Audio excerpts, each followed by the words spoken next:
You are at a gathering. Someone shows off a new tattoo. Intricate, meaningful, permanent. Everyone leans in, asking about the story behind it. Then they turn to you. And you? When are you getting yours? You smile. You shrug. You say something about not having found the right design. But that's not the truth. The real answer lives somewhere deeper. Somewhere you don't quite have words for. Because here is the paradox you have been carrying. The same desire for permanence that drives others to ink their skin is exactly what makes you refuse it. Not because you lack identity, but because you respect your own evolution too much to freeze it in place. What the world sees as a blank canvas is actually a museum of who you have not yet become. And that, right there, is the quiet rebellion no one talks about. Let me name the engine beneath your choice. You are not anti-art. You are operating from a psychological framework that values something most people never develop: temporal humility. The recognition that you will not be the same person in 10 years. The first concept: the end of history illusion. Psychologists Daniel Gilbert and Timothy Wilson at Harvard identified a fascinating bias. People of all ages systematically underestimate how much they will change in the future. We look back at our teenage selves with a cringe, but we look forward and believe, now I'm finally done. This is the end of history illusion. It convinces millions to get permanent tattoos for temporary identities. You, however, have resisted this illusion. You know, perhaps intuitively, that the person you are today is not the person you will be tomorrow. The second concept: liquid identity. The sociologist Zygmunt Bauman described modern life as liquid, everything fluid, flexible, temporary. In response to this anxiety, many people seek anchors. Tattoos become solid ground in a shifting world. But you have made a different calculation. You have chosen to remain liquid, to keep your identity open, unfinished, allowed to evolve without the drag of a permanent label. Your refusal is not emptiness. It is a radical acceptance of change itself. The third concept: cognitive dissonance avoidance. Dr. Bessel van der Kolk's research on how the body stores early emotional experience shows us something important.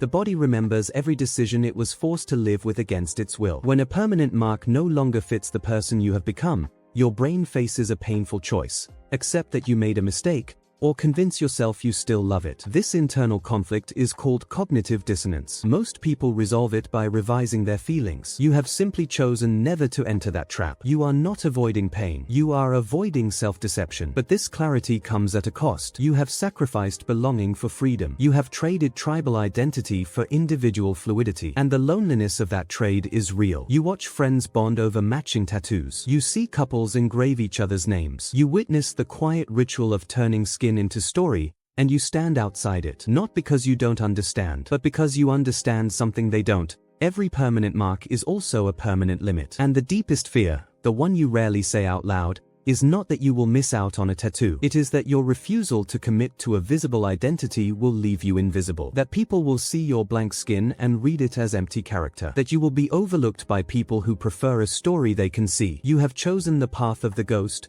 present, but not permanently marked. And sometimes, that path is unbearably quiet. But here is what that quietness actually is. It is not emptiness. It is not indecision. It is the sound of someone who refuses to freeze their story before it has finished being written. So what does this look like in your actual life? Not just on your skin, but in the shape of your choices. In relationships, you hesitate before permanent commitments, not because you don't love deeply, but because you respect how love changes. And partners sometimes mistake your caution for lack of depth. In your career, you keep your skills liquid, your options open. You are always ready to pivot, but you are also never quite fully planted. In your self-worth, you sometimes confuse your refusal to define yourself with having no self. You wonder if your blank skin is hiding a blank soul. It is not. And in your internal identity, you have become the permanent observer of your own change. You watch yourself evolve. You do not freeze frames. But sometimes you wonder, if I never freeze anything, do I have a self at all? Here is what matters most. These are not personality flaws. They are the survival strategies of a self that refuses to be colonized by its own past. And the most important question is not, why won't I commit? It is, am I refusing permanence because I am afraid,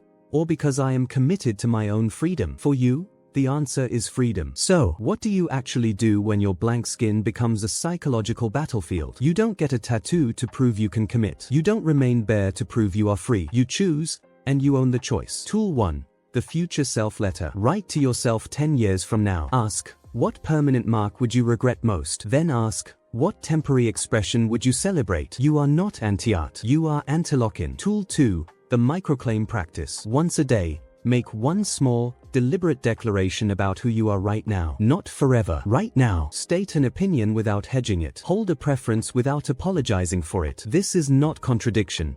This is the practice of being fully present in who you currently are without needing it to last forever. Tool 3. The permission audit. Ask yourself, honestly, without judgment, whose permission am I still waiting for before I fully claim myself? Name them, and then ask, do they still have the authority I have given them? The answer, almost always, is no. Your blank skin is not emptiness. It is a decision to remain open, to trust that you will keep becoming, to refuse to freeze your story before it has finished being written. You are not more indecisive than the people who got inked. You are more honest about how much you will change. And that honesty, that specific, quiet, radical honesty, is not a flaw. It is your most extraordinary quality. The goal was never to convince everyone else. The goal is to become whole enough to wear your blank skin without apology, and to finally, let your unmarked self be seen as the powerful choice it really is. Drop a comment. If you don't have tattoos, what's the real reason? One sentence. Your answer matters. And if someone in your life carries this quiet freedom, who has never quite had the words for why, share this with them. Subscribe to Psychology Space, because the most important conversations are the ones that find you when you are finally ready to hear them.